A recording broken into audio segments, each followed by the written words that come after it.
കുംഭമേള പലർക്കും പലപ്പോഴും ആ പേര് കേൾക്കുമ്പോൾ തന്നെ വല്ലാത്തൊരു അസ്വസ്ഥതയാണ്. എവിടെ നിന്നൊക്കെ എങ്ങനെയൊക്കെ ആക്രമണങ്ങൾ ഉണ്ടാക്കാമെന്നാണ് പലരും ശ്രമിച്ചുകൊണ്ടിരിക്കുന്നത്. പക്ഷേ കുംഭമേള വലിയ രീതിയിൽ പ്രചാരം അങ്ങ് പ്രയാഗ്രാജിൽ ആഘോഷിക്കുകയാണ് സന്യാസിമാർ ഉൾപ്പെടെയുള്ളവർ. 3.5 കോടി ജനം ഒരു ദിവസം വന്നു പോകുന്നു. വലിയ മാറ്റങ്ങൾ കുംഭമേളയിൽ സംഭവിക്കുന്നു എന്നുള്ളതാണ്. പക്ഷേ ഒരു അക്രമ സാധ്യത ഉണ്ട് എന്ന് എവിടെയൊക്കെയോ കേന്ദ്രം നിരീക്ഷിക്കുന്നുണ്ട്. അങ്ങനെ ഉണ്ടായാൽ സൈന്യത്തെ ഇറക്കി പ്രതിരോധിക്കും എന്നുള്ള ചില വാർത്തകളും പുറത്തു വരുന്നുണ്ട്. എങ്ങനെ കാണാം നമുക്ക് ഈ കുംഭമേളയെ? അല്ല, കുംഭമേള നേരത്തെ എങ്ങനെയാണോ നടന്നിരുന്നത് അതിൽ നിന്ന് തികച്ചും വ്യത്യസ്തമായിട്ട് വലിയ പ്രചരണം നടത്തി വലിയ തരത്തിൽ ആകർഷിച്ച് ആളുകളെ എത്തിക്കുന്ന ഒരു സംവിധാനമായി മാറി. കേരളത്തിൽ നിന്ന് തന്നെ പല ഗ്രാമങ്ങളിൽ നിന്നും കുംഭമേളയ്ക്ക് പോകുന്ന ആളുകളെ നമുക്ക് കാണാം. നമ്മുടെ ഇവിടെ ശിവരാത്രി ആഘോഷിക്കുന്ന പോലെ ആളുകൾ കുംഭമേളയിലേക്ക് പോകുന്നു എന്നാണ് ഞാൻ മനസ്സിലാക്കുന്നത്. കാരണം നമ്മുടെ ഈ ജീവിതത്തിൻ്റെ മാറ്റങ്ങളെ മനുഷ്യർ എല്ലാത്തിനും വലിയ ആഘോഷമാക്കി മാറ്റുകയാണ് ചെയ്യുന്നത്. അങ്ങനെ ആഘോഷമാക്കി മാറ്റി ഇപ്പോൾ മെക്കയിലേക്ക് ഒരുപാട് ആളുകൾ പോകുന്നത് നമുക്കറിയാം, ഹജ്ജിന് പോകുന്നു. അതൊക്കെ വലിയ ആഘോഷമായി മാറുകയാണ് ചെയ്യുന്നത്. വലിയ വലിയ തീർത്ഥാടനങ്ങൾ. അതുപോലെ തന്നെയാണ് വത്തിക്കാനിലേക്ക് ആളുകൾ ഒഴുകിക്കൊണ്ടിരിക്കുന്നത്. മതപരമായിട്ടുള്ള ചടങ്ങുകളാണ്, ആചാരങ്ങളാണ്. അതിലേക്ക് ഒരുപാട് ആളുകൾ ഇങ്ങനെ കൂട്ടം കൂട്ടമായി പോയിക്കൊണ്ടിരിക്കുകയാണ് ചെയ്യുന്നത്. ഇവിടെ ശിവഗിരിയിൽ ഇതേപോലെ തന്നെ ആളുകൾ കൂട്ടമായിട്ട് ഒഴുകുന്ന കാണാം. എന്നുവെച്ചാൽ നമ്മുടെ പുതിയ കാലത്ത് പുതിയ രീതിയിൽ മനുഷ്യർ ഇങ്ങനെ ആ വലിയ ആൾക്കൂട്ട സഞ്ചയങ്ങളായി മാറുകയാണ് ചെയ്യുന്നത്. അവർ അത് ഈ മതപരമായിട്ടുള്ള ചടങ്ങുകളിൽ മുങ്ങിത്തീർക്കുന്നു എന്നുള്ളതാണ് പ്രധാനപ്പെട്ട കാര്യം. കുംഭമേളക്കുള്ള ഒരു സവിശേഷത ഇപ്പോൾ 12 വർഷത്തിൽ ഒരിക്കൽ നടക്കുന്ന ഒരു പ്രധാനപ്പെട്ട കുംഭമേളയാണ്. ഇനി മഹാകുംഭമേള എന്ന് പറയുന്നത് 144 വർഷങ്ങൾക്ക് ശേഷം സംഭവിക്കുന്ന ഒരു പ്രതിഭാസമാണ്. ബാക്കി എല്ലാ വർഷവും പക്ഷേ ഇതിങ്ങനെ നടന്നു പോകുന്ന ഒരു പ്രക്രിയ. അപ്പം ഇവിടെ ഈ വർഷം 45 കോടി ജനങ്ങൾ ഇതിൽ പങ്കെടുക്കും എന്നാണ് കരുതപ്പെടുന്നത്. ഒരു ദിവസം 3.5 കോടി ജനങ്ങൾ പങ്കെടുക്കുന്ന ഒരു തീർത്ഥാടന പ്രക്രിയയാണ്. അവിടെയൊക്കെ എന്തെങ്കിലും തരത്തിൽ ചെറിയ സ്പർദ്ധയുണ്ടായാൽ, ചെറിയ അക്രമം ഉണ്ടായാൽ, അവർ തമ്മിൽ തന്നെ അക്രമം ഉണ്ടായാൽ പോലും അനിയന്ത്രിതമായത് മാറിത്തീരാനുള്ള സാധ്യത കൂടുതലാണ്.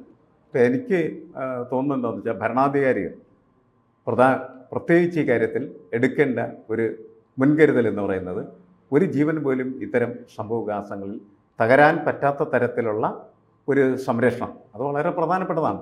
ഇവിടെ പട്ടാളത്തെ ഇറക്കും, പട്ടാളത്തെ കൊണ്ടുവരും എന്നൊക്കെ പറയുന്നത് മറ്റ് തരത്തിലുള്ള ചില രാഷ്ട്രീയ സ്പർദ്ധയുടെ അടിസ്ഥാനത്തിൽ ചില തീവ്രവാദികൾ, മതവാദികൾ ഒക്കെ അതിൽ നുഴഞ്ഞു കയറി അത് തകർക്കാനായിട്ട് ശ്രമം നടത്തുന്നു. അതൊക്കെ എൻ്റെ എന്താണ് പൊളിറ്റിക്കൽ പേഴ്സ്പെക്റ്റീവ്സാണ്. ആ പൊളിറ്റിക്കൽ പേഴ്സ്പെക്റ്റീവ്സ് മാറ്റിവെച്ചാൽ തന്നെ ഇതിൻ്റെ സംരക്ഷണത്തിന് അത് മാറ്റിവെക്കാൻ കാരണം എന്ന് വെച്ചാൽ അത് നമ്മളുടെ ഈ കാലത്തെ ഒരു പ്രത്യേകതയാണ്. എന്ത് കാര്യം നമ്മൾ സംസാരിക്കുന്ന സമയത്തും അതിന് ഒരു രാഷ്ട്രീയമായിട്ടുള്ള മാനമുണ്ട്, രാഷ്ട്രീയമായിട്ടുള്ള അർത്ഥമുണ്ട്, രാഷ്ട്രീയമായിട്ടുള്ള ഒരു മാനിപ്പുലേഷൻ ഉണ്ട്.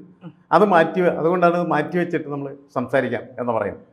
ഇതിൽ തീർച്ചയായിട്ടും പട്ടാളത്തിൻ്റെ ഒരു സഹായം വളരെ കൂടുതൽ ആവശ്യമാണ്. പോലീസിനേക്കാൾ കൂടുതൽ ഇത് വളരെ നല്ല രീതിയിൽ നിയന്ത്രിക്കാനായിട്ട് പട്ടാളം ആവശ്യമായിട്ട് വരും. അപ്പോൾ കേന്ദ്രം തീർച്ചയായിട്ടും ആ ഒരു കാഴ്ചപ്പാടെടുത്തിരിക്കുന്നത് ഇത് ഒരു തരത്തിലും കുഴപ്പത്തിൽപ്പെടാൻ പാടില്ല, ഇതിനകത്ത് തീവ്രവാദികളുടെ ഇടപെടലുണ്ടാകാൻ പാടില്ല, ഇത് വളരെ ഭംഗിയായിട്ട് നടക്കുകയും അത് വലിയ തരത്തിൽ പണമുണ്ടാക്കാൻ കഴിയുന്ന ഒരു സംവിധാനമായിട്ടും യു പി ഗവൺമെൻറ് മാറ്റരുത്.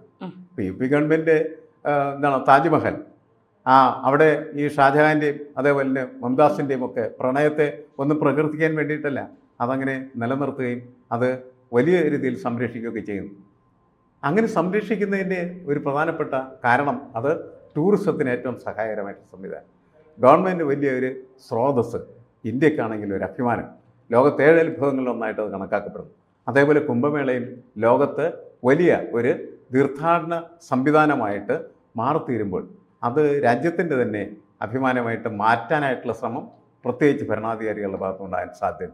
അപ്പോൾ ആ സാഹചര്യത്തിൽ ഒരിക്കലും ഒരു സുരക്ഷാ പാളിച്ചയും അവിടെ ഉണ്ടാകരുത് എന്ന നിർബന്ധ ബുദ്ധി കേന്ദ്ര ഭരണകൂടത്തിനുണ്ട്. അതുകൊണ്ടാണ് ഇത് പട്ടാളത്തിൻ്റെ കാഴ്ചയിലാണ്, സുരക്ഷയിലാണ്, നിരീക്ഷണത്തിലാണ് എന്ന് പറയുന്ന സന്ദേശം വരുന്നതെന്നാണ് എനിക്ക് തോന്നുന്നത്.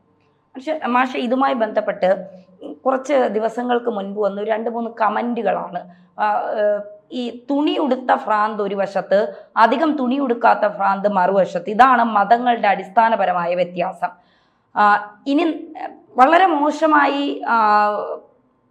പറയുന്ന തരത്തിലാണ്. അതായത് മതേതര നവോത്ഥാനികൾക്ക് പൊട്ടിക്കുവാനുള്ള, അതായത് ഈ തുണി ഉടുക്കാതെ സന്യാസിമാർ വരുന്നു എന്നൊക്കെ തരത്തിൽ ഭയങ്കര, അതായത് വർഗീയമായ രീതിയിൽ സ്പർദ്ധ പരത്തുന്ന രീതിയിൽ മറ്റു മതമില്ലാത്തവരുടെയും കൂടി നികുതിപ്പണം കൊണ്ടൊരു കുംഭമേളയ്ക്ക് വരെ മറ്റു വാക്കുകൾ ഉപയോഗിച്ചുകൊണ്ടാണ് അതിനെ പറയുന്നത്. ഇപ്പൊ BBC-യുടെ ഒരു റിപ്പോർട്ടർ പറയുന്നു ഇത് കുംഭമേളയല്ല കുളി ഉത്സവമാണ് എന്നുള്ളത്.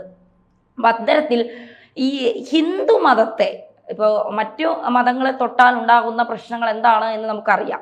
പക്ഷെ ഹിന്ദു മതത്തെ എത്ര അവഹേളിച്ചാലും കുഴപ്പമില്ല എന്ന് എല്ലാവരുമല്ല, നല്ലവരായ ക്രിസ്ത്യാനികൾ, മുസ്ലിങ്ങൾ, ബുദ്ധമതക്കാർ ഒക്കെ ഉണ്ട്, അതൊക്കെ ഒരു സൈഡിൽ നിൽക്കട്ടെ. പക്ഷെ കുറച്ചു പേർ അങ്ങനെ ആഗ്രഹിക്കുന്നുണ്ട്. ഹിന്ദുക്കളുടെ ആചാരത്തെ ഏതൊക്കെ തരത്തിൽ അപമാനിച്ചാലും ഒരു തരത്തിലുമുള്ള പ്രശ്നങ്ങൾ ഉണ്ടാകില്ല, നമുക്ക് എന്തും വിളിച്ചു പറയാം. അവരവരുടെ വിശ്വാസത്തെ അവരവർ ഏത് രീതിയിൽ അംഗീകരിക്കുന്നു ആ രീതിയിൽ പോകാൻ അനുവദിക്കുക എന്നുള്ളതല്ലേ നമ്മുടെ ജനാധിപത്യ രാജ്യത്തിന്റെ ഒരു രീതി എന്ന് പറയുന്നത്? അല്ല, ഇപ്പോൾ നമുക്കറിയാം എന്താണ് ദിഗംബരരായിട്ടുള്ള സന്യാസികൾ, ദിഗംബരർ എന്ന് പറഞ്ഞതിനിടയിൽ ദിക്കുകളാണ് എൻ്റെ വസ്ത്രം എന്ന് വിശ്വസിക്കുന്ന ആളുകൾ. അങ്ങനത്തെ സന്യാസിമാർ വളരെ കാലങ്ങൾക്ക് മുമ്പ് തന്നെ ഭാരതത്തിലുണ്ട്. അവരാണ് ദിഗംബരർ എന്ന് നമ്മൾ വിശേഷിപ്പിക്കുന്നത്. അപ്പോൾ അവർ നമ്മളെ സംബന്ധിച്ചിടത്തോളം നോക്കിയാൽ, നമ്മുടെ ഒരു പരിഷ്കൃത സമൂഹത്തെ സംബന്ധിച്ചിടത്തോളം നോക്കിക്കഴിഞ്ഞാൽ അപരിഷ്കൃതരാണ് എന്ന തോന്നൽ വേണമെങ്കിൽ ഉണ്ടാകാം. അതിൻ്റെ അടിസ്ഥാനത്തിലുള്ള അഭിപ്രായ പ്രകടനങ്ങളൊക്കെ അവിടെ നടത്താം. അത് പക്ഷേ ഞാൻ പറയുന്നത് ഈ മതത്തിന് പുറത്ത് നിന്നുകൊണ്ട് അത്തരം കാര്യങ്ങളെ വീക്ഷിക്കുമ്പോൾ സ്വാഭാവികമായിട്ടും അത് പ്രശ്നമായിട്ട് വരാം. അത് ഈ മതത്തിൽ മാത്രമല്ല, എല്ലാ മതത്തിലും നിലനിൽക്കുന്നതായിട്ടുള്ള പോരായ്മകൾ, ലിമിറ്റേഷൻസ് എന്ന് പറയുന്നതിനെ നമ്മൾ വിമർശിക്കാൻ ശ്രമിക്കുന്ന സമയത്ത് അത് വിമർശിക്കപ്പെടണമെങ്കിൽ തന്നെ അത് ആരുടെ ഭാഗത്തു നിന്നാണ് വിമർശനം വരേണ്ടത്? അതിനകത്ത് നിന്നുള്ളവരുടെ ഭാഗത്തു നിന്നാണ്. അല്ലാതെ വരുമ്പോഴാണ് അതിന് രാഷ്ട്രീയമായിട്ടുള്ളൊരു ചായം അല്ലെങ്കിൽ രാഷ്ട്രീയമായിട്ടുള്ള ഒരു കാഴ്ചപ്പാടുണ്ടാകുകയും അത് പിന്നീട് വലിയ വിവാദമായിട്ട് മാറിത്തീരുകയൊക്കെ ചെയ്യും.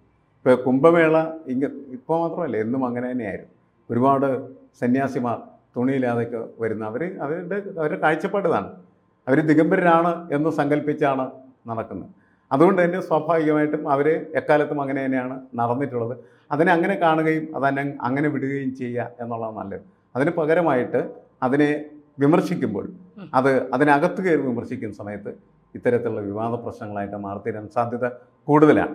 മാത്രമല്ല, പൊതുവായിട്ട് പലപ്പോഴും ഉയർന്നു വരുന്ന ചോദ്യമുണ്ട്, ഞാൻ പലപ്പോഴും കേട്ടിട്ടുള്ള ചോദ്യം, ഹിന്ദു മതത്തിൽ ഉയർന്നു നിൽക്കുന്ന അല്ലെങ്കിൽ ഉള്ള ഒരു പ്രശ്നം വിമർശിക്കപ്പെടുന്ന സമയത്ത് ഹിന്ദുക്കളായിട്ടുള്ള ആളുകൾ ചോദിക്കുന്ന ചോദ്യമുണ്ട്, ഇത് നിങ്ങളെന്തുകൊണ്ട് മുസ്ലിങ്ങളോട് ചോദിക്കുന്നില്ല, ഇത് നിങ്ങളെന്തുകൊണ്ട് ക്രിസ്ത്യാനികളോട് ചോദിക്കുന്നില്ല എന്ന് പറയുന്ന ഒരു ചോദ്യമുണ്ട്. അപ്പോൾ എനിക്കതിൻ്റെ അകത്ത് പൊതുവെ തോന്നിയൊരു കാര്യം എന്ന് വെച്ചാൽ, അങ്ങനെയല്ല, നമ്മൾ പൊതുസമൂഹത്തിൽ ഉയർന്നു വരുന്ന ചോദ്യം അത് ക്രിസ്ത്യാനിയോടും ചോദിക്കാം, മുസ്ലിമിനോടും ചോദിക്കാം, അതുപോലെ ഹിന്ദുവിനോടും ചോദിക്കാം, ആരോടും ചോദിക്കാം എന്നുള്ളതാണ്. അങ്ങനെയുള്ള ചോദ്യങ്ങളിലൂടെ നമുക്ക് തിരുത്തപ്പെടേണ്ടതായിട്ടുള്ള കാര്യങ്ങൾ തിരുത്തി മുന്നോട്ട് പോയി നല്ല രീതിയിലേക്ക് പോകാം. കുംഭമേള പോലും വലിയ മഹാ ഉത്സവം പോലെയാക്കി മാറ്റി എല്ലാ ആളുകളുടെയും പങ്കാളിത്തം അതിനകത്ത് കൊണ്ടുവരുന്ന തരത്തിലേക്ക് മാറ്റുന്നത് നല്ലത് തന്നെയാണ്. അപ്പോൾ അതിൻ്റെ പോരായ്മകൾ എന്തെങ്കിലുണ്ടെങ്കിൽ അത് പരിഹരിക്കുക എന്നുള്ളത് മാത്രമേ. കാരണം ഇതൊന്നും ഇല്ലാതാക്കാൻ പറ്റുന്ന കാര്യങ്ങളല്ല. നമുക്ക് ശിവരാത്രി മഹോത്സവം കേരളത്തിൽ ഇല്ലാതാക്കാൻ പറ്റില്ല. അതുപോലെ ഇന്ത്യയിൽ കുംഭമേള എന്ന് പറയുന്നത് ഇല്ലാതാക്കാൻ പറ്റില്ല. അത് കുറച്ചും കൂടി മെച്ചപ്പെട്ടതും നല്ലതും കൂടുതൽ ആളുകൾ പങ്കാളിത്തം വഹിക്കാൻ പറ്റുന്ന തരത്തിലുള്ളതായിട്ട് മാറി തീർന്നാൽ ദാറ്റ് ഇസ് വെരി ഗുഡ്. അതാണ് എനിക്ക് പറയാനുള്ളത്.